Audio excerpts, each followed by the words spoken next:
नमस्कार, तिरंगा न्यूज वृत्तवाहिनीवर आपले मनपूर्वक स्वागत। आता पाहूया आजच्या काही ठळक घडामोडी। राष्ट्रीय अध्यक्ष ॲडव्होकेट बाळासाहेब आंबेडकर यांच्या भाषणातील मुद्दे। मुंबईत संविधान सन्मान महासभेची गर्जना। मुंबईहून पत्रकार विजय गायकवाड। पंतप्रधान मोदी जगभर फिरले, पण कोणताही देश भारताबरोबर उभा राहिला नाही का?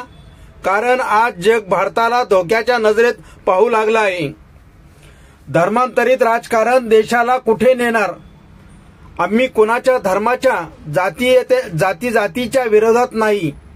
जग आजही हिटलरशाहीला विरोध करतो। मोहन भागवत यांना थेट आव्हान, तुम्ही हिटलरला भेटलात का नाही सांगा। 1930 मध्ये RSSचे कार्यकर्ते भेटले का नाही सांगा।